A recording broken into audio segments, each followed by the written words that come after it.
¿Ustedes recuerdan cuando Abraham envió a su siervo a buscar la esposa a Isaac? Lo primero que el siervo de Abraham le dijo al padre de Rebeca fue: mi amo tiene ganados, tiene riquezas, tiene muchas cosas, y todo eso se lo ha dado a su hijo Isaac, que ahora está pretendiendo la hija tuya. En otras palabras, él tiene con qué. Eso es lo que le está diciendo. Así que eso no es materialismo, eso es sensatez. Jóvenes que están aquí, antes de decirle sí a un hombre, asegúrense, no de que él sea rico. No, yo no estoy diciendo eso. No de que él la va a poner a vivir como una reina, tampoco estoy diciendo eso. Asegúrate de que el individuo sea responsable, que el individuo sea industrioso, que sea trabajador, que no se pase horas jugando videojuegos. No te cases con un hombre así. No te cases con un hombre así. La mujer depende del hombre en muchos sentidos, y por lo tanto, antes de dar el sí, tú debes estar segura de que ese individuo realmente puede ser un líder en tu vida. Pero Dios también le dio al hombre no solamente la responsabilidad de administrar un trabajo, sino también la responsabilidad de administrar sus palabras. Y yo sé que esto puede sonar un tanto extraño.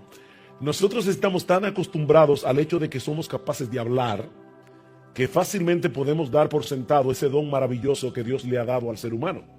Esa capacidad que tenemos de comunicarnos por medio de palabras es una consecuencia de haber sido hechos a imagen de Dios. Nuestro Dios habla, Él se comunica, Él da a conocer sus pensamientos. Él ha dado al hombre esa misma capacidad, aunque existe una diferencia abismal entre las palabras de Dios y nuestras palabras. Cuando Dios habla, cosas ocurren. Cuando yo hablo, nada pasa. Pero yo puedo dar a conocer lo que yo quiero a través de mis palabras. Dios dice, sea la luz, y viene la luz. Yo digo, sea la luz, y bueno, a menos que enciendan la luz, no va a pasar absolutamente nada. Hay una diferencia entre las palabras de Dios y nuestras palabras, pero Dios le ha dado al hombre esa misma capacidad de poder hablar. El hombre fue creado a imagen de Dios. Fue hecho con la capacidad de comunicarse a través de palabras y de entender palabras. El hombre no aprendió a comunicarse o a pensar a través de un largo proceso evolutivo. Dios lo hizo así desde el principio. Y esa capacidad no solo implica un gran privilegio, sino también una gran responsabilidad. Una gran responsabilidad. En Génesis 2, nosotros encontramos a Adán, todavía soltero. Recuerden, Eva no aparece todavía en el panorama. Y sin embargo, Dios le dice a Adán que haga la primera labor de taxonomía que se hizo a través de la historia. Adán tuvo que ponerle nombre a todos los animales. Y Adán comenzó a través de ponerle nombre, Génesis capítulo 2, versículo 19, al ponerle nombre a todos los animales, Adán estaba definiendo, estaba dando significado a cada uno de esos animales por medio de sus palabras. Adán poseía un conocimiento penetrante de las cosas que le permitió definirlas con exactitud. Dice Moisés en el versículo 19, y todo lo que Adán llamó a los animales vivientes, ese es su nombre. Su trabajo fue hecho con precisión, fue hecho con exactitud por la capacidad que Adán tenía antes de la caída. Y lo mismo vemos en Génesis 2:23. Dice que cuando Dios sacó de la costilla de Adán a la mujer y la trae al hombre, dijo entonces Adán, y esto debemos leerlo, ¿verdad?, con imaginación. Adán estaba viendo a los animales, el chivo con la chiva, el gato con la gata, el perro con la perra. Todo el mundo tiene su contraparte menos él. Así que cuando de repente Dios saca de Adán una costilla y se la trae a Adán, y él ve a Eva, lo primero que él dijo fue ¡wow! Bueno, eso no está en el texto, pero ahí es la parte de la imaginación. Esto es ahora hueso de mis huesos y carne de mi carne. Esta será llamada varona, porque del varón fue tomada. Y en el original hebreo, este texto está estructurado como si fuera un poema. Adán, cuando abrió su boca para hablar de Eva, lo primero que hizo fue una poesía. Una poesía, le encantó lo que vio. Él estaba realmente fascinado cuando él vio a Eva, pero lo interesante es que Adán le pone nombre también. Ella será llamada varona, ella será llamada Isha en hebreo, porque del Ish o del varón fue tomada. Y noten, queridas jóvenes, que lo primero que hace Eva cuando viene a la existencia no es comenzar a cuestionar los nombres que Adán puso a la cosa. Lo primero que hace Eva es aceptarlo. Y eso es importante también. Y luego nosotros vemos que después de la caída, Adán hace exactamente lo mismo. Dice, llamó a Adán el nombre de su mujer Eva, cuando Dios dice, tú vas a ser la madre de todos los vivientes, a pesar de la maldición de la caída. Ella pudo haberse llamado la madre de todos los murientes. Sin embargo, dice, no, le puso Eva, la madre de todos los vivientes, por cuanto ella era madre de todos los que viven. Dice, será llamada Eva. Pero el punto es que otra vez Adán toma la iniciativa y le pone nombre a su mujer. Así que, hermanos, Dios le dio a Adán la responsabilidad de hacer un uso adecuado de sus palabras para definir las cosas. Pero no solo eso. Esa responsabilidad incluía también la administración de la revelación de Dios. De la revelación de Dios. En Génesis 2:15, Eva todavía no estaba formada. Y dice Moisés, tomó pues Jehová Dios al hombre y lo puso en el huerto del Edén para que lo labrara y lo guardase. Y mandó Jehová Dios al hombre diciendo, de todo árbol del huerto podrás comer, mas del árbol de la ciencia del bien y del mal no comerás, porque el día que de él comieres ciertamente morirás. Eva no estaba ahí. Sin embargo, en Génesis 3, Satanás tienta a Eva, y Eva le dice, yo no puedo comer de ese árbol porque Dios dijo, ¿qué pasó ahí? Que Adán cumplió su responsabilidad y le enseñó a Eva la palabra de Dios. Así que fue al hombre como soltero a quien Dios le dio este mandato para que lo traspasara a su mujer. Cuando fuera creada, Dios constituyó al hombre como profeta y sacerdote de la creación. El hombre debía administrar la palabra de Dios, debía ejecutar sus leyes, iba a implantar la autoridad de Dios en la creación. ¿Ustedes recuerdan cómo están fraseados los 10 mandamientos? Por ejemplo, en el 4.º mandamiento dice, no harás obra alguna tú, ni tu hijo, ni tu hija, ni tu mujer. O sea, en otras palabras, Dios se está dirigiendo al hombre y le está diciendo, este mandamiento es para todos, pero te lo estoy dirigiendo a ti porque es tu responsabilidad traspasar ese mandamiento a tu familia. Es tu responsabilidad. ¿Qué implica todo eso en la práctica? Otra vez. Bueno, que el hombre soltero debe esforzarse por desarrollar sus conocimientos bíblicos. El hombre soltero debe tratar de conocer las escrituras y debe desarrollar su capacidad de comunicarse, porque a él le fue confiada la administración de la palabra de Dios. Ahora, no quiero que nadie se sienta frustrado aquí. Eso no significa que todo soltero debe ser capaz de predicar en un púlpito o que debe profundizar en su conocimiento teológico como si fuera un pastor y saber griego y hebreo. No, pero todos los solteros tienen la responsabilidad de poner su intelecto al servicio de Dios hasta donde su capacidad se lo permita. Su entendimiento de las escrituras debe ser desarrollado. Debe aprender a pensar ordenadamente, debe aprender a comunicarse adecuadamente. ¿Saben por qué? Porque ustedes tendrán la responsabilidad de enseñar a su esposa y a sus hijos.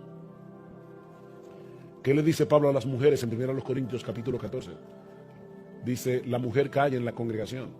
Otra vez, el mismo mandamiento de 1 Timoteo. Y si quieren aprender algo, pregúntenle en casa a sus maridos. Pero ¿saben lo triste de esto? Que hay mujeres que no pueden preguntarle nada a sus maridos porque ellas saben más que ellos. Ellos no son un líder espiritual para ellas, porque de hecho ellas leen más Biblia que él, ellas leen más libros que él. Hermanos varones, eso es triste, eso es una desgracia. Eso es una desgracia. Los hombres deben tomar la iniciativa en este asunto. Y debemos tratar de entender cada vez mejor la palabra de Dios. Efesios capítulo 5, versículo 25. Maridos, amad a vuestras mujeres, así como Cristo amó a la iglesia y se entregó a sí mismo por ella para santificarla, habiéndola purificado por medio del lavamiento del agua. ¿Por la qué? Por la palabra. Nosotros estamos supuestos a ser instrumentos santificantes de nuestras esposas por medio de la palabra. Así que soltero, comienza a prepararte para el matrimonio. para la mujer que Dios te dé. Porque de hecho no solamente tendrás que comunicarle la palabra de Dios a tu esposa, sino también a tus hijos. Escuchen lo que dice Pablo en Primera Tesalonicenses capítulo 2. Primera Tesalonicenses capítulo 2 dice: vosotros sois testigos, versículo 10, vosotros sois testigos y Dios también, de cuán santa, justa e irreprensiblemente nos comportamos con vosotros los creyentes, así como también sabéis de qué modo, como el Padre a sus hijos, exhortábamos y consolábamos a cada uno de vosotros. Este no era un padre ausente, este es un padre que está allí con sus hijos, tratando las cosas que a sus hijos les inquietan. Hermanos, es terrible, es triste ver la cantidad de hogares donde el esposo no pinta nada con respecto a los hijos. Nada. Es como el hombre que está ahí, el hijo está haciendo tareas y dice: papi, ¿dónde queda Vietnam? Y se preguntan a tu mamá, que ya que lo guarda todo aquí. Él no sabe de nada. Él está allí pintado en la pared. Hermanos, de verdad, eso nos hace reír ahora, pero las mujeres que se casen con ese tipo de hombres van a llorar. Hermanas, de verdad, van a llorar. Van a llorar. Los hombres a veces no hablan. ¿Cómo uno aprende a hablar? ¿Cómo uno aprende a comunicarse? Hablando. Se calcula que las mujeres hablan 50,000 palabras al día. Los hombres hablan como 35,000. De ellas, 34,999 lo hablan en el trabajo. Así que cuando ellos llegan a casa, la mujer ha hablado como 5,000 más o menos en el día. La está esperando a él con 45,000 para hablar.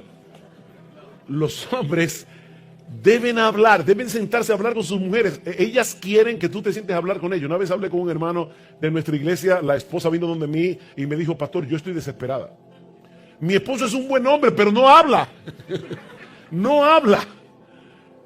Yo llamé al marido, le dije: mira, mi hermano, de verdad, con todo amor, quiero decirte esto. Tu esposa quiere que tú converses con ella, quiere que tú te comuniques con ella. Ahora te voy a dar un truco.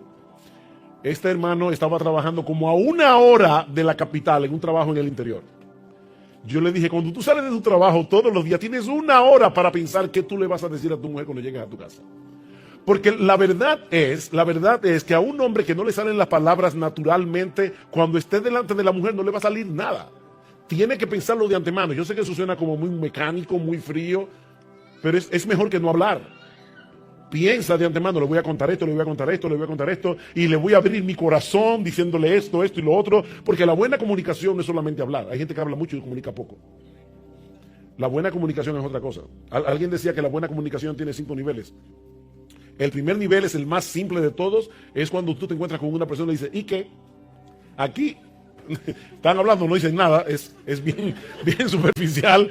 De hecho, la gente a veces te le dice: ¿y cómo tú estás? Y que no se te ocurra decir: ay, qué bueno que me preguntaste, déjame contarte, porque él no quiere saber cómo tú estás. Eso es simplemente una frase de introducción para no decir nada. Ese es el nivel más elemental. El otro nivel es el que yo le llamo el noticiero. Hay personas que se reúnen a darse noticias. Y hay esposos que se comunican a ese nivel. Ellos comparten noticias. ¿Cómo te fue hoy? Me encontré con un cliente. ¿Y qué pasó? No cogió no pude resolver nada con él. Una noticia. Ella le dice: bueno, yo también iba a hacer algo en la casa, pero no pude porque el carro se dañó y no pude llevar a los niños a la escuela. Otra noticia. Pero eso tampoco es comunicación, eso es un noticiero. El otro nivel de comunicación es el que yo llamo entrar por la puerta de atrás, y eso lo usan sobre todo las mujeres. Las mujeres son las que más usan ese tipo de comunicación. Que es cuando una mujer quiere, por ejemplo, que su esposo le compre un mueble nuevo. Y le dice: wow, mi amor, si tú vieras el mueble que fulano le compró a su esposa. Y a un precio increíble, a 12 cuotas. Pero lo que ella quiere decirle es: yo quiero que me compres un mueble nuevo para la sala. El cuarto nivel es el más peligroso porque parece el mejor, pero todavía no ha llegado a donde debe llegar. Es cuando una mujer le puede decir a su marido: mi amor, yo quiero que vayamos ahorrando porque de verdad quiero cambiar los muebles de la sala. Ella no está entrando por la puerta de atrás, le está diciendo directamente lo que ella quiere. Ahora, ¿qué les parece si esta mujer le dijera a su esposo: mi amor, yo quiero que hagamos un esfuerzo y cambiemos los muebles de la sala? Porque el otro día, cuando mi mamá vino a visitarnos, yo me sentía avergonzada cuando ella se sentó en ese mueble y casi llega al piso. ¿Cuál es la diferencia? Que ella ya no está simplemente comunicando un deseo, ella está abriendo su corazón. Y es lo mismo cuando un hombre llega y le dice a su esposa, oye, ¿te acuerdas que te había pedido que orara por esa cuenta de este cliente que era tan importante? Perdimos esa cuenta y yo me siento horriblemente mal porque yo no fui todo lo diligente que yo pude haber sido para conseguir ese cliente. Eso es abrir el corazón. Hombres, aprendan a abrir sus corazones, aprendan a hablar. Porque Dios, cuando creó a Adán y lo puso en el huerto del Edén, lo mandó que hablara. Y le dio una responsabilidad, la responsabilidad de administrar palabras. En tercer lugar, Dios le encargó a Adán la responsabilidad del gobierno de su hogar. Dios le encargó a Adán la responsabilidad del gobierno de su hogar. El gobierno doméstico ha sido puesto sobre los hombros de los hombres. La responsabilidad del hombre es ser cabeza de la familia. Como soltero, Adán fue preparado por Dios para ejercer ese liderazgo en la creación y en el hogar. Tan pronto la mujer fue creada, como vimos, es el hombre que la define. Es el hombre quien la nombra, aún después de la caída. Y de hecho, cuando Adán y Eva pecaron, ¿a quién fue el primero que Dios llamó a cuentas? Fue Adán. Porque independientemente de que el diablo tentara a Eva, el responsable de esa caída fue Adán. En la Biblia de las Américas se ve más claro que en la Biblia de Reina Valera. Pero dice que cuando Eva tomó del fruto, Adán estaba al lado de ella. Adán debió haber ejercido su autoridad en ese momento y no lo hizo. De hecho, mi esposa y yo tuvimos la oportunidad de ir a Roma hace poco y fuimos a la Capilla Sixtina. Yo nunca me había dado cuenta de ese detalle, a pesar de que había visto los frescos de la Capilla Sixtina en libros, pero cuando Miguel Ángel pinta la caída, se ve a Eva tomando del fruto y a Adán bajando la rama. Búsquenlo en internet. Él fue responsable. A mí me sorprendió de verdad cómo Miguel Ángel pudo captar ese detalle en las escrituras, pero los dos fueron responsables de la caída. Sin embargo, Dios llama a Adán a pedirle cuentas, y de hecho, lo primero que le dice es: por cuanto oíste la voz de tu mujer. Tú no debiste haber hecho eso. Tú debiste haber ejercido tu liderazgo. Así que, hermanas, no fue después de la caída, por causa del pecado, que el hombre fue constituido como cabeza de la mujer. Esa no es una anomalía introducida en el mundo como parte del pecado o como causa del castigo de Eva. No, eso fue así desde el principio. Así fue como Dios lo diseñó. Y no olviden que después que Dios terminó su creación, dice que Él vio todo lo que había hecho y aquí que era bueno en gran manera. Así que no hay nada pecaminoso en ese orden divino, no hay nada inadecuado, nada que sea degradante para la mujer o excesivamente pesado para el hombre. Ahora, debo hacer una aclaración aquí. Varones, eso no significa que la mujer debe ser anulada en el matrimonio o que sus puntos de vista no deben ser escuchados. Porque de hecho, Eva fue dada a Adán como ayuda idónea. Algunos varones parecen sentirse amenazados cuando una mujer da su opinión, como si el mero hecho de expresar lo que piensan fuera un ataque directo contra su autoridad o una falta de sumisión. Pero eso no es así. Aún en el caso de las esposas, su sumisión no debe llevarlas a un estado de conformismo tal que ella no exprese, aunque lo haga en una forma adecuada, sus desacuerdos con su marido. Eso es parte, mis hermanos, de ser ayuda idónea. Eso es parte de ser ayuda idónea. Una de las características de la mujer virtuosa en Proverbios 31, dice el versículo 26, es que ella abre su boca con sabiduría. Pero el concepto que algunos hombres tienen de la mujer virtuosa es que no abre la boca. Eso no es lo que la Biblia dice.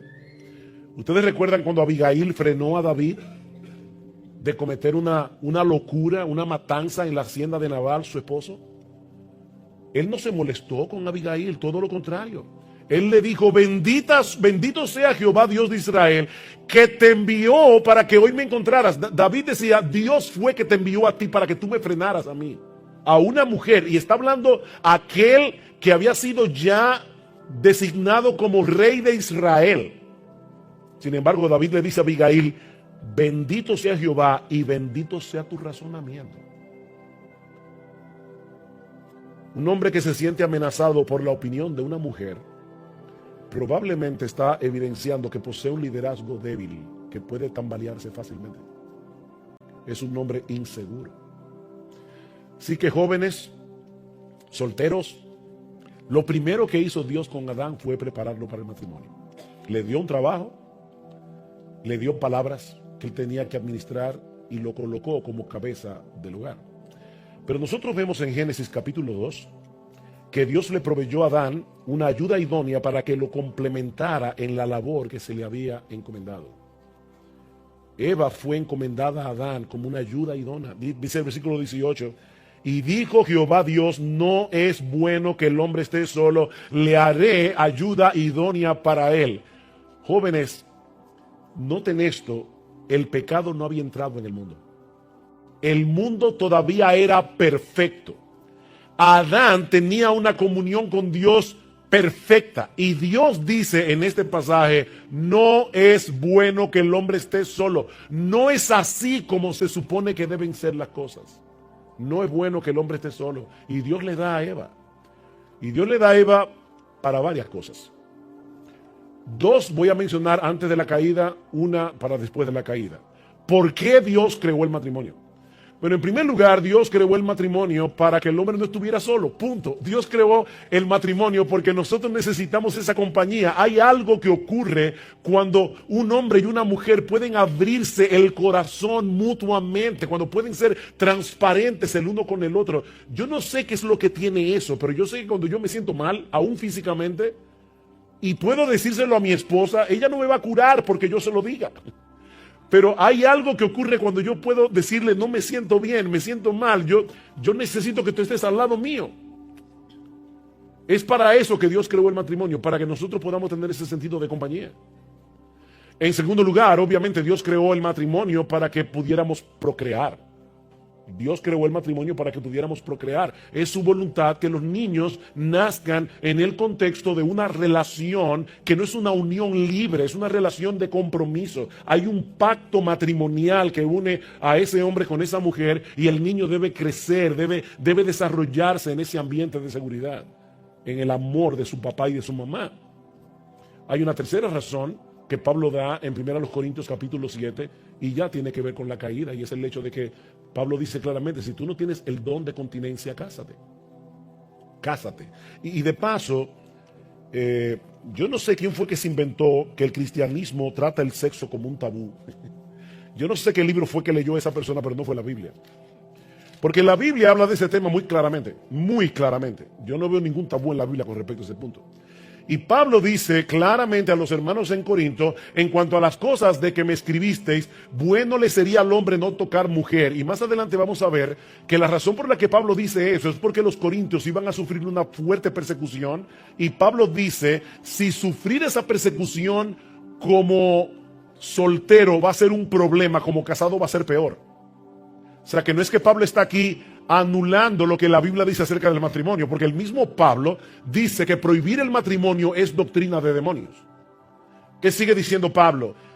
Pero a causa de las fornicaciones, cada uno tenga su propia mujer y cada una tenga su propio marido. Lo que me llama la atención de este pasaje es que Pablo no está aquí asumiendo que el único que está interesado en el sexo es el hombre. Porque él dice aquí, por causa de las fornicaciones, cada uno tenga su propia mujer. Y por causa de las fornicaciones, cada una tenga su propio marido. Y luego sigue diciendo, el marido cumpla con la mujer el deber conyugal. El marido, Pablo trata primero al marido, cumpla con la mujer el deber conyugal. No es la pobre que se está escondiendo debajo de la cama, no. Y así mismo la mujer con el marido. La mujer no tiene potestad sobre su propio cuerpo sino el marido, ni tampoco tiene el marido potestad sobre su propio cuerpo sino la mujer. No os neguéis el uno al otro, a no ser por algún tiempo de mutuo consentimiento, para ocuparos sosegadamente en la oración, y volved a juntaros en uno, para que no tiente Satanás a causa de vuestra incontinencia. Mas esto digo por vía de concesión, no por mandamiento. Digo pues a los solteros y a las viudas que bueno les fuera quedarse como yo, pero si no tienen don de continencia, cásense. Pues mejor es casarse que estarse quemando. O sea, la opción que Pablo da es muy simple: abstinencia o matrimonio. No hay un punto medio. ¿Es abstinencia o matrimonio? Ahora, el punto donde quiero llegar aquí es que Dios creó a Eva para darle ese deleite a Adán. Y después de la caída, para hacer una protección para Adán. Eso es lo que Pablo está diciendo aquí. Para que no os tiente Satanás. Es una protección para los solteros. Así que Dios creó a Eva para que juntos pudieran formar esa unión que iba a ser beneficiosa y deleitosa para los dos. En tercer lugar, lo tercero que aprendemos en Génesis 1, 2 y 3 es que la relación matrimonial fue diseñada no para sustituir nuestra relación con Dios, sino para que esa relación se desarrollara y fortaleciera en comunión con Él. Y este punto es muy importante. El matrimonio no fue diseñado para sustituir nuestra relación con Dios, sino para que el hombre y la mujer pudieran desarrollar esa relación en comunión con Dios. ¿Qué pasó con el matrimonio de Adán y Eva cuando ambos perdieron su comunión con Dios? Cuando la relación con Dios se deterioró, ¿qué sucedió? Génesis capítulo 3, versículo 8. Y oyeron la voz de Jehová Dios que se paseaba en el huerto al aire del día, y el hombre y la mujer se escondieron de la presencia de Jehová Dios entre los árboles del huerto. Mas Jehová Dios llamó al hombre y le dijo: ¿dónde estás tú? Y él respondió: oí tu voz en el huerto y tuve miedo, porque estaba desnudo y me escondí. Y dijo Dios: ¿quién te enseñó que estabas desnudo? ¿Has comido del árbol del que yo te mandé no comieses? Y el hombre respondió: la mujer que me diste por compañera me dio del árbol y yo comí. ¿Cómo le había llamado Adán a Eva cuando la vio por primera vez? Esto es ahora hueso de mis huesos y carne de mi carne. Esta será llamada varona porque del varón fue tomada. Pero tan pronto entra el pecado, dice la mujer. Inmediatamente hubo una separación emocional entre Adán y Eva. Ya Adán no la veía como hueso de sus huesos y carne de su carne. La comenzó a ver como un problema. La mujer que tú me diste por compañera, yo estaba muy bien en el huerto. Yo no sé para qué tú me diste esa bendita mujer. Fuiste tú el que me la diste. Yo no te la pedí. Ahora resulta que Eva era la culpable de la caída. Mis hermanos, esto es lo que pasa cuando una pareja de matrimonio comienza a descuidar su relación con Dios. Tarde o temprano la relación entre ellos va a sufrir, porque nosotros somos egoístas y somos orgullosos por naturaleza. Y lo único que puede ayudarnos a subyugar ese orgullo y ese egoísmo en el matrimonio es una relación piadosa con Dios. Es lo único. Mientras la relación con el Señor esté bien, la relación con tu esposa va a estar bien. Pero cuando esa relación se deteriore, créeme, todas tus relaciones se van a deteriorar. Y sobre todo con la familia. De hecho,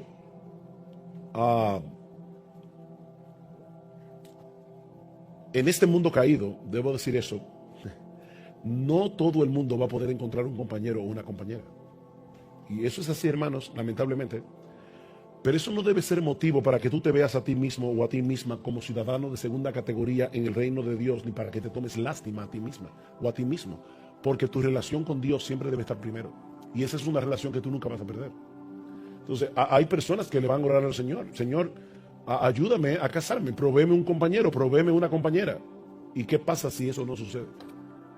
Bueno, ahí Pablo habla de ventajas de la soltería en 1 Corintios capítulo 7. Los solteros en la iglesia no son ciudadanos de segunda categoría, siempre y cuando mantengan su relación con Dios como primero.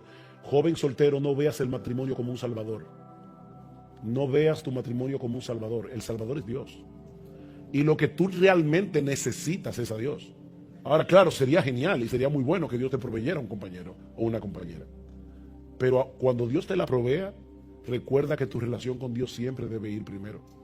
No idolatres a tu esposo o a tu esposa. Nunca hagas eso. Nunca hagas eso. Una de las cosas que Gloria y yo orábamos por nuestras hijas cuando ellas eran solteras, las dos ahora están casadas, pero nosotros le orábamos al Señor expresamente: Señor, dale a nuestras hijas hombres que te amen a ti más que a ellas. Para nosotros era importante que Dios le proveyera a nuestras hijas hombres que los amaran a Él más que a ellas. Y por último, la relación matrimonial.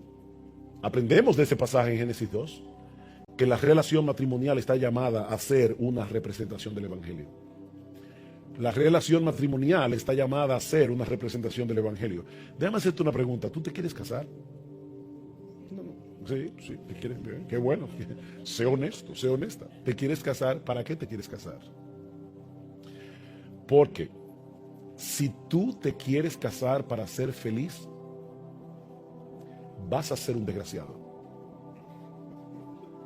Eso es paradójico, pero es así. Si tú te estás casando para ser feliz, tú vas a ser desgraciado y vas a ser desgraciado. Y por favor, no piensen, ay, el pobre pastor debe tener un matrimonio horrible. No, no, no. Yo he sido muy feliz en mi matrimonio. Yo doy gracias al Señor por la esposa que Dios me dio. Este próximo 20 de noviembre cumplimos 35 años de casados. Gracias. Pero lo cierto es que tanto Gloria como yo estamos convencidos de una cosa. Lo que hace que nuestro matrimonio funcione no es que yo haga de ella el objeto de mi felicidad o ella haga de mí el objeto de su felicidad. El objeto de nuestra felicidad es Dios. Es Dios, no somos los dos. Uno no se casa para ser feliz. La felicidad en el matrimonio es una consecuencia de cumplir el propósito del matrimonio. Entonces, ¿cuál es el propósito del matrimonio? Bueno, vamos a verlo en el texto. Dice otra vez, versículo 22, de la costilla que Jehová Dios tomó del hombre hizo una mujer, la trajo al hombre. Digo entonces Adán, esto es ahora hueso de mis huesos, carne de mi carne, esta será llamada varona porque del varón fue tomada. Por tanto, dejará el hombre a su padre y a su madre y se unirá a su mujer y serán una sola carne. Dios toma a un hombre y a una mujer y los convierte, los funde en uno solo. Ahora vamos a Efesios capítulo 5. Efesios capítulo 5. No olviden ese texto de Génesis 2. Escuchen cómo Pablo explica este texto. Luego, una vez más, versículo 28. Maridos, amad a vuestras mujeres, así como Cristo amó a la iglesia y se entregó a sí mismo por ella. De paso, solteras y hermanas en general que están aquí, a veces las mujeres piensan, wow, a nosotros nos tocó la parte más pesada, porque nos tocó el ser sumisas y estar sujetas a nuestros maridos. Déjenme decirles que tanto el hombre como la mujer representan a Cristo en el matrimonio. Nosotros representamos a Cristo como cabeza de la iglesia. La mujer representa a Cristo como aquel que voluntariamente decidió someterse al Padre. Dios nunca le dice al hombre en la Biblia que someta a su mujer. Esa no es nuestra responsabilidad. Dios nunca le manda al hombre que someta a su mujer. Dios le manda a la mujer a que se someta voluntariamente al hombre. Lo que Dios le manda al hombre es que la ame como Cristo amó a la iglesia. La pregunta es, ¿cuál de esas dos cosas es más demandante? ¿Que la mujer se someta al marido o que el marido ame a su mujer como Cristo amó a la iglesia? Sabiendo que Cristo murió por ella. Entonces dice Pablo, maridos, amad a vuestras mujeres así como Cristo amó a la iglesia, se entregó a sí mismo por ella para santificarla, habiéndola purificado en el lavamiento del agua por la palabra, a fin de presentársela a sí mismo, una iglesia gloriosa que no tuviese mancha ni arruga ni cosa semejante, sino que fuese santa y sin mancha. Uy, esto sí es duro, porque Pablo está diciendo, Cristo decidió casarse con una mujer horrible. Y ahora Él la está embelleciendo. Él se está encargando de embellecer a su esposa. Él se la va a presentar a sí mismo como una mujer hermosa. Y claro, lo que esto significa, solteros, no es que tú debas buscar la mujer que menos te guste y casarte con ella. Esa no es la aplicación del texto. Uno debe escoger a una mujer que esté dentro del rango de lo que es agradable a tus ojos. No te cases por los ojos, pero sí que sea agradable a tus ojos. Cuando Dios le quitó su esposa a Ezequiel, Dios le dijo, te voy a quitar el deleite de tus ojos. Para Ezequiel era un deleite ver a su mujer, el deleite de tus ojos. Pero en Proverbios capítulo 11, versículo 22, dice claramente, como zarcillo de oro en el hocico de un cerdo es la mujer hermosa apartada de razón. Y eso lo dijo el Espíritu Santo. Así que si te casas con la mujer por el zarcillo, créeme, ella va a envejecer, se va a arrugar por más cremas que use. Así que tú te vas a quedar con el cerdo y perderás al zarcillo. Así que no te cases por esa razón, no te cases comiendo por los ojos, pero que sea agradable a tus ojos. Nadie se puede levantar por la mañana y hacer un sunto todos los días. Debe ser alguien que te guste.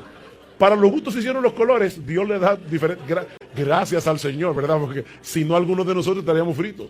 Pero Dios hizo gustos diferentes para que podamos alegrarnos el uno con el otro. Ahora, ¿qué dice Pablo? Dice así también: los maridos deben amar a sus mujeres como a sus mismos cuerpos. Eso no significa que el marido debe amar a su mujer como ama su cuerpo. No, ese como allí es comparativo. Lo que Pablo está diciendo no es comparativo, es explicativo, es un como explicativo. Pablo está diciendo, así también los maridos deben amar a sus mujeres porque ellas son su cuerpo.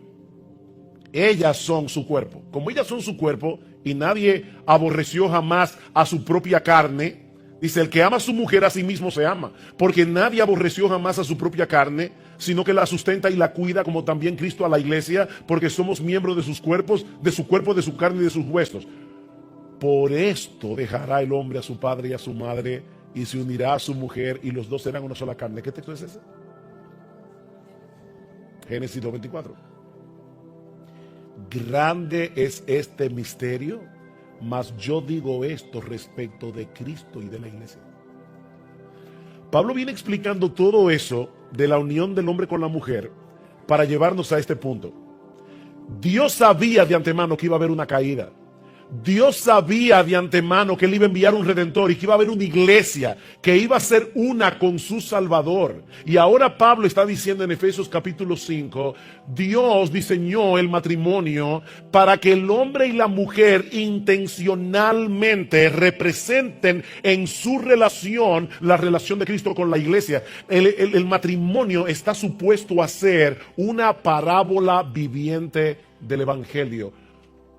Jóvenes, cuando ustedes se casen, se van a casar con una pecadora, por más cristiana que sea. Y solteras, cuando ustedes se casen, si el Señor les concede casarse, se van a casar con un pecador.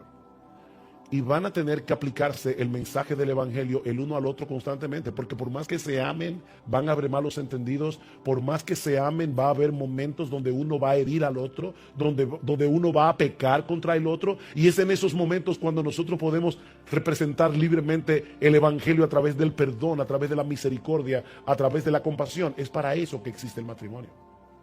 Ese es el propósito del matrimonio. Así que, jóvenes, ustedes se quieren casar, una de las cosas que deben hacer es apreciar el evangelio de Cristo, porque eso es lo que ustedes van a representar cuando se casen. Es para eso que se están casando primariamente. Si hacen eso, van a ser felices en su relación, pero no se casen para ser felices.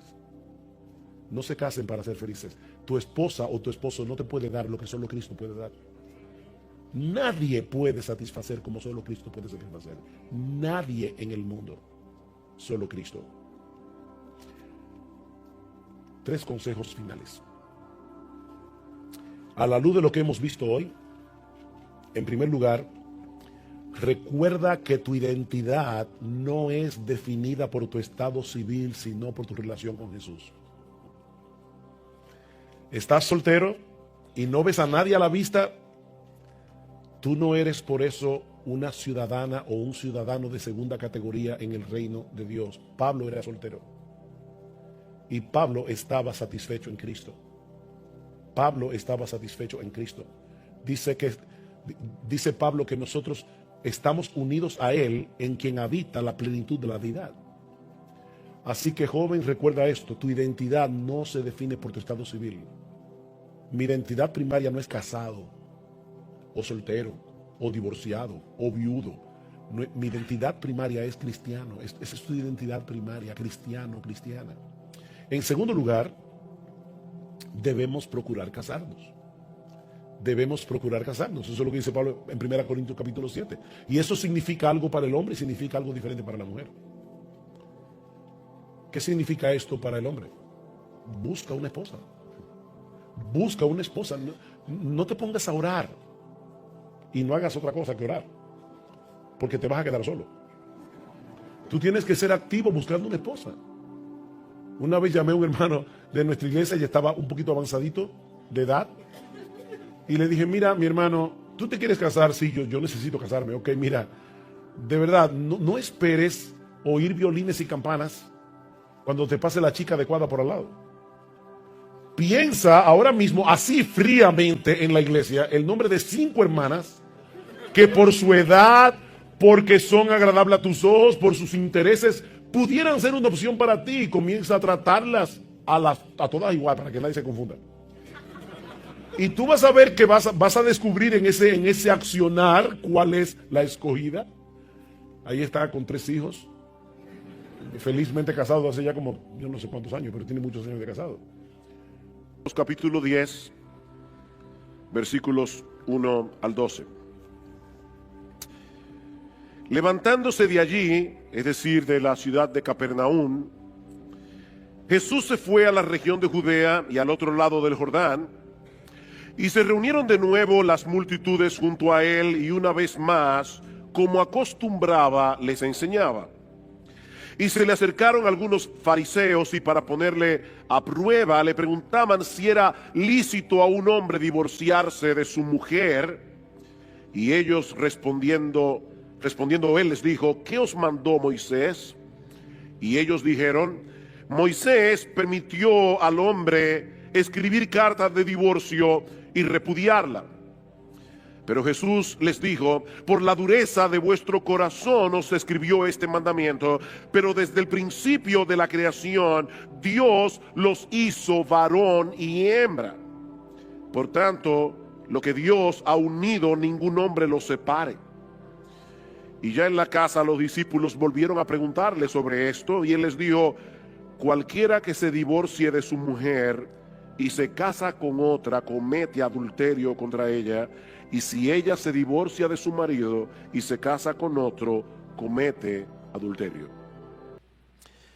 Una conocida actriz de televisión norteamericana, que para colmo profesa ser cristiana, dijo lo siguiente después de haberse divorciado de su esposo para poder dedicarse más de lleno a su carrera. Ella dice: yo soy más feliz ahora que lo que era antes del divorcio, porque ahora soy yo misma tomando mis propias decisiones. Y más adelante añadió: mi esposo y yo ahora somos más felices siendo amigos divorciados que siendo enemigos casados. Eso suena bastante lógico, ¿verdad? Parece razonable pensar que es mucho mejor tener un amigo con el que una vez estuviste casado que tener a un enemigo en tu misma casa. Eso parece razonable. Pero hermanos, ¿qué enseña la palabra de Dios con respecto a esto? ¿Es el matrimonio una relación que podemos tratar con tanta ligereza, que podemos dar por terminado a conveniencia? Esa es la pregunta que yo quisiera responder en esta mañana a la luz de este pasaje del Evangelio de Marcos, que gira en torno, a una pregunta que hicieron los fariseos. Ellos estaban interesados en hablar acerca del divorcio, pero como veremos en un momento, Jesús estaba interesado en hablar acerca del matrimonio. Ellos querían saber acerca del divorcio. Jesús quería que todos nosotros supiéramos algo acerca del matrimonio. Dice en el capítulo 10, versículo 1, una vez más: levantándose de allí, Jesús se fue a la región de Judea y al otro lado del Jordán, y se reunieron de nuevo las multitudes junto a él, y una vez más, como acostumbraba, les enseñaba. En este versículo estamos entrando en el último tramo del ministerio terrenal de nuestro Señor Jesucristo. El Señor ha salido definitivamente de la región de Galilea al norte de Palestina, y se dirige hacia la región de Judea, al otro lado del Jordán, es decir, hacia una región, un lugar llamado Perea. Ahora, ¿por qué ese dato es importante? Bueno, ese dato es importante porque esa región estaba gobernada por Herodes Antipas. Y si ustedes recuerdan, Herodes Antipas le había quitado la mujer a su hermano Felipe y se había casado con ella, y luego mató a Juan el Bautista porque había denunciado su divorcio ilegítimo. Y era en ese lugar donde se encontraba Jesús cuando los fariseos vinieron con esta pregunta inocente. Una gran multitud se congrega a su alrededor, el Señor comienza a enseñarles la palabra y entonces aparecen los fariseos y deciden ponerle al Señor una emboscada, preguntándole sobre un tema sumamente controversial y sumamente peligroso en esa región particular de la tierra de Palestina, la legitimidad del divorcio. Versículo 2, y se le acercaron algunos fariseos y para ponerle a prueba le preguntaban si era lícito a un hombre divorciarse de su mujer. En Mateo 19:3, que es el pasaje paralelo, nosotros encontramos la misma pregunta, pero en términos más concretos. ¿Es lícito a un hombre divorciarse de su mujer por cualquier causa? Noten, mis hermanos, y esto es importante, que ellos están presuponiendo que el divorcio está permitido. La pregunta no es si era lícito el divorcio, la pregunta es si era lícito hacerlo por cualquier causa, hacerlo por cualquier motivo. Y el trasfondo de esta pregunta es la correcta interpretación de lo que decía la ley de Moisés en Deuteronomio 24. Los israelitas habían estado inmersos en la cultura egipcia por más de 400 años, donde fueron esclavos, y habían absorbido muchas de sus costumbres paganas, incluyendo una visión muy ligera acerca del matrimonio.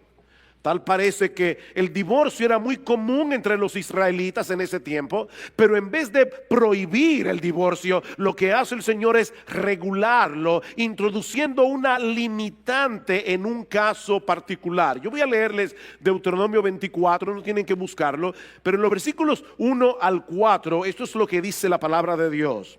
Cuando alguno toma una mujer y se casa con ella, si sucede que no le es agradable por haber encontrado algo reprochable en ella, y le escribe certificado de divorcio y lo pone en su mano y la despide de su casa, y ella sale de su casa y llega a ser mujer de otro hombre. De paso, hermanos, Dios no habla por hablar. Si Dios tuvo que regular en ese caso, es porque eso estaba sucediendo muy a menudo. Los hombres estaban divorciándose de sus mujeres por cualquier cosa. Ellas se iban y se casaban con otra persona, y dice ahora el Señor: si el segundo marido también la aborrece y le escribe certificado de divorcio, lo pone en su mano y la despide de su casa, o si muere este último marido que la tomó para ser su mujer, y aquí está la ley: al primer marido que la despidió no le es permitido tomarla nuevamente como mujer, porque ha sido menospreciada, pues eso es abominación ante el Señor. No traerás pecado sobre la tierra que el Señor tu Dios te da por heredad. Es a ese pasaje que están aludiendo los fariseos en Marcos capítulo 10. Ahora, este pasaje no promueve el divorcio.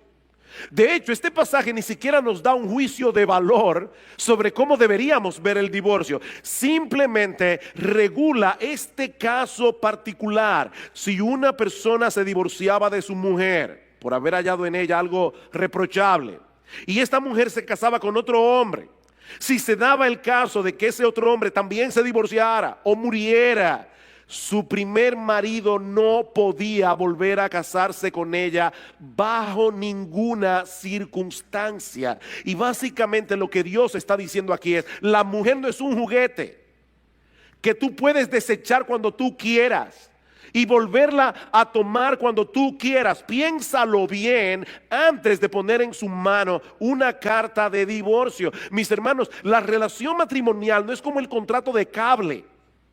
Cuando tú tienes un cable, cable TV en tu casa, tú puedes buscar otra compañía, a tratar, a ver si los canales que tienes son mejores que los que tú tienes en el otro plan.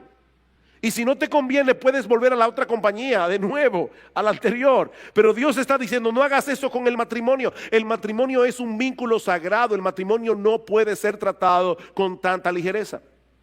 Ahora bien, ¿a qué se refiere el texto de Deuteronomio 24 al hablar de algo reprochable o de algo indecente, como dice la Reina Valera del 60. Bueno, en el tiempo del Señor, y esa fue la razón de la pregunta, en el tiempo del Señor las opiniones estaban divididas con respecto a esto.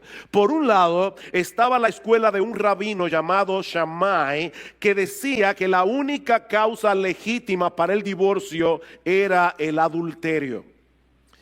Obviamente esa interpretación de Deuteronomio 24 tiene un gran problema. ¿Qué se hacía con las adúlteras y con los adúlteros en el Antiguo Testamento? Le aplicaban la pena capital, así que evidentemente era permitido el matrimonio por causa de adulterio, porque al adúltero lo mataban y la persona quedaba viuda, así que no había problemas, no había que regular sobre ese tema. Así que no puede ser de eso que está hablando Deuteronomio 24. Por otro lado estaba la escuela de otro rabino llamado Hillel, que decía que el texto de Deuteronomio 24 se refiere a cualquier cosa, literalmente cualquier cosa que hiciera que la mujer luciera desagradable o vergonzosa a los ojos del marido. Y por supuesto, además está decir que esa era la posición más popular entre los fariseos en el día del Señor. Noten una vez más la pregunta: ¿es lícito a un hombre divorciarse de su mujer por cualquier causa? ¿Tiene razón el rabino Hillel? Es lo que ellos le están preguntando. Mis hermanos, según el rabino Hillel, si la mujer quemaba el pan, eso era algo reprochable y por lo tanto una causa legítima para divorciarse. Si quemaba el pan. Si el hombre conocía a otra mujer que a sus ojos era más hermosa que la suya, su esposa había llegado a ser algo vergonzoso para él y podía divorciarse. De hecho, Flavio Josefo, que era un conocido historiador del siglo I, llegó a incluir el mal aliento como una de esas cosas reprochables. Imagínense esa pobre mujer haciendo gárgara el día entero. Era increíble. Y aunque nosotros no tenemos el tiempo para considerar en detalle Deuteronomio 24, muchos estudiosos del Antiguo Testamento, y yo concuerdo con esto, piensan que esa cosa indecente, esa cosa reprochable puede referirse a una conducta indecorosa de parte de la mujer que no llegaba a ser adulterio. O sea, probablemente se refiere a un hombre que ve a su esposa comportarse de una manera que para él era vergonzoso, pero no llegaba a ser un adulterio que justificara que ella fuera condenada a la pena capital. Ahora, es un texto difícil. El punto es que los fariseos no estaban interesados en conocer su interpretación. Ellos querían hacer quedar mal a Jesús delante de la gente. Tal vez sospechaban que el Señor iba a estar de acuerdo con la posición más estricta y que eso iba a restarle popularidad. O tal vez esperaban ponerlo en una situación bien difícil con Herodes Antipas. Recuerden que Marcos dice, ellos lo pusieron a prueba. Esto fue una emboscada, mis amados hermanos. Ellos pusieron a Jesús en riesgo. ¿Cómo resuelve Jesús este dilema? Llevándolos a considerar el diseño original de Dios para el matrimonio. Ya vimos la pregunta de los fariseos, veamos ahora en segundo lugar la respuesta de Jesús. Versículo 3. Me encanta esta respuesta. Y respondiendo él les dijo, ¿qué os mandó Moisés? Es una pregunta interesante. El Señor apeló a la Biblia, no a la opinión de un rabino, no a ninguna escuela rabínica. Ellos estaban diciendo, ¿qué te parece lo que dice Hillel o lo que dice Shammai? Y Jesús le dice, ¿qué le parece a ustedes si vamos a la Biblia? ¿Qué dice Moisés? Jesús descansaba plenamente en la autoridad de las Escrituras, no en la opinión de los hombres. Mis hermanos, lo que la Biblia dice es lo que Dios dice.